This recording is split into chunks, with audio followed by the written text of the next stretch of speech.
이에 제자들에게 이르시되 추수할 것은 많되 일꾼은 적으니 그러므로 추수하는 주인에게 청하여 추수할 일꾼을 보내어 주소서 하라 하시니라. 마태복음 10장 37절 38절 말씀 봉독해 드렸습니다. 지난주에 이어서 이 이스라엘과 한국 백성의 그 신관에 대한, 종교에 대한 얘기를 했는데요. 오늘은 그 섭리적 입장에서 본 이스라엘과 한국, 이 제목으로 말씀드리겠습니다. 특히 그 대한민국의 애국가는 그 이스라엘 국가처럼 이 성경적이라고 하는 내용을 가지고 말씀드리겠는데요. 먼저 이제 우리나라의 그 애국가가 형성된 과정은 연구를 해보니 2015년에 이렇게 결론이 났습니다. 찬미가가 있는데요. 1908년 발행한 노래집 찬미가가 이제 윤치호의 애국가가 실린 문헌이다, 이렇게 이제 결론을 내렸습니다. 그 찬미가 제 14장이 현재의 애국가의 내용과 거의 비슷한데요. 제가 읽어드리겠습니다. 동해물과 백두산이 말흐고 닳도록 하나님이 보호하사 우리 대한 만세, 무궁화 삼천리 화려강산 대한사람 대한으로 길히 보전하세. 2절입니다. 남산 우해 저 소나무 철갑을 두른 듯 바람 이슬 불변하면 우리 기상일세. 3절. 가을 하늘 공활한데 구름 한시 놓고 구름 없이 놓고 밝은 달은 우리 가슴 일편단심일세. 4절 이렇게 되어 있습니다. 이 기상과 이 마음으로 님군을 섬기며 괴로우나 즐거우나 나라 사랑하세, 이렇게 되어 있습니다. 이 찬송가가 이제 찬미가로서 여기에 이제 정확한 그 증거가 되는데요. 실제 이 노래가 처음 불려진 때 언제냐면은 1897년 8월 13일 조선 개국 505주년 기념식 때 기독교 한국인 배제학장 청년들이 무궁화 노래를 불렀다고 그 서재필의 편집차 노트에 이렇게 되어 있습니다. 이 시는 이제 이 한국의 개관시인이라고 그러는데 윤치호가 이날 행사를 위해서 작사했다고 그럽니다. 학생들이 이 시를 스크랜턴 여사 이화학당 설립자가 오르간으로 반주한 올드랭 사인 곡에 맞춰 불렀다고 합니다. 이것이 애국가의 작사의 효시가 되었다고 보는 것입니다. 이 내용이 아주 성경적이고 고난의 시기가 적어졌고 거의 이제 이스라엘의 애국가와 동시대에 만들어졌다, 1897년에 불려졌다 하는 것인데요. 그러면 이스라엘의 이 애국가는, 국가는 뭐냐?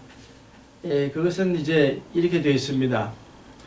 이스라엘의 그 국가는 히브리어로 하티그바 이렇게 얘기하는데, 하티그바란 뜻은 희망이란 뜻입니다. 1878년 우크라이나 계통의 유대인 시인 임버라고 하는 분이 지었고, 그 다음에 1897년에 이스라엘 국가로 선택됐다, 이렇게 됐으면은 똑같은 해에 한쪽에서는 국가로 결정이 되고 한쪽은 불렀다, 이렇게 되는 거 보면 참 놀랍습니다. 그러면 이 국가를 보고 이제 그 내용이 보통 들어보니까 아주 곡조가 밝고 경쾌할 뿐만 아니라 희망적인 내용인데, 내용이 이렇게 되어 있습니다. 오랜 세월 속에 유대인의 영혼을 갈망하리. 그리고 동방의 끝에서 모두의 시선이 시온을 향하리. 2000년 동안의 희망이 있기에 우리 희망은 잃지 않으리.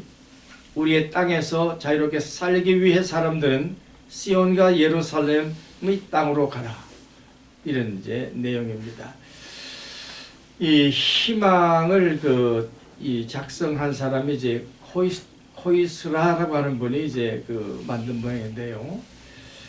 제가 왜 이 두 가지를 이제 읽어드리냐 하면은 이 섭리사적이라고 하는 말은 하나님의 경륜이라는 뜻입니다. 하나님의 경륜.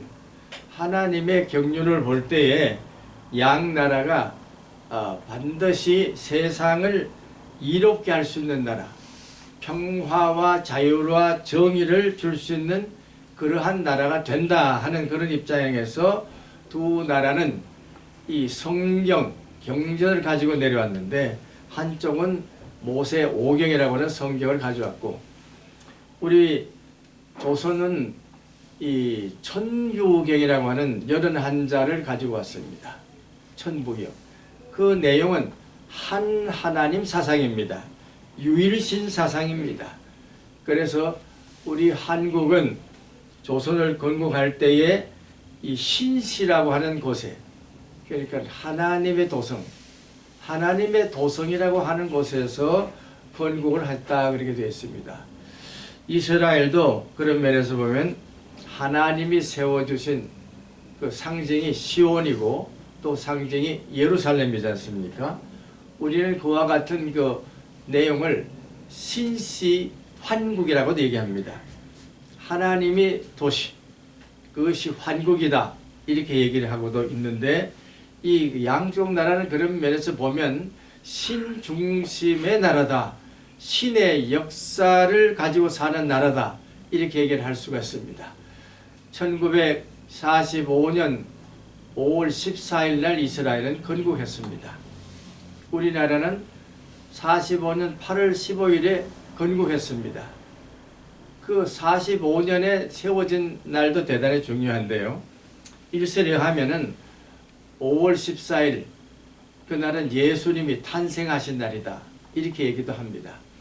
그러면은 이스라엘은 이렇든 저렇든 역사적으로 예수님이 태어나신 그 날을 통해서 2000여 년 만에 나라가 독립이 됐다 이렇게 볼 수가 있습니다. 우리나라도 보면 이상하게도 조선 건국이 없어지고 일제의했다가 그 다음에 다시 만들어질 때에 이 1919년 4월 달에 임시정부의 그 전통을 따라서 건국을 했다 이렇게 보면 참 놀랍게도 1945년은 양국 나라가 신의 섭리에 의해서 인도함을 받은 나라다 이렇게 볼 수가 있습니다. 그러면 그 나라가 무엇을 해야 되느냐? 오늘 읽어드리는 말씀대로 예수님은 추수할 일꾼이 나타난다는 것입니다. 알곡을 거두어서 모아서 하늘나라 창고에 들이는 역사, 그것이 바로 이스라엘과 한국이 가진 섭리사적인 역사를 이루내는 일이라고 보는 것입니다. 예수님은 이스라엘이 독립되지 못한 그 로마 제국 속에서 기대한 것은 이 세상을 추수할 수 있는 추수꾼을 보내달라고 기도하라고 제자들에게 사람들에게 얘기했습니다. 그렇다면 오늘 양국은 예수님이 말씀하신 대로 이 역사를 통해서 보여주시는 하나님의 섭리대로 일할 수 있는 나라가 되어야 합니다. 앞으로 그와 같은 나라가 되기 위해서 우리는 예수님이 가르치심처럼 우리 스스로 천국의 알곡이 될 필요가 있습니다. 참 사람이 될 필요가 있습니다. 하나님의 사람들이 될 필요가 있는 것입니다. 정당한 면에서 그와 같은 나라를 만들기 위한 양국의 노력이 이 세상에서 아직까지 풀지 못한 전 지구적인 생명세계를 치료하고 새롭게 하는 새로운 이념으로 하나님의 사랑으로 주어지는 그러한 세계관을 가지고 반드시 성배의 사명을 다해야 합니다. 하나님께서 주신 특별한 소명, 역사적인 소명을 이룰 필요가 있는 나라이기 때문에 우리 한국 교회는 반드시 이와 같은 역사적인 내용을 통찰하면서 다가오는 세계에 추수꾼을 보낼 수 있는 교회로서 거듭나야 할 것입니다. 그와 같은 면에서 우리는 한국 교회가 오늘 시대에 필요로 하는 이 놀라운 사명을 양국의 섭리사관적인 역사를 통해서 확인하시고 가르치시는 교회로서 거듭나기를 주님의 이름으로 축원합니다. 아멘.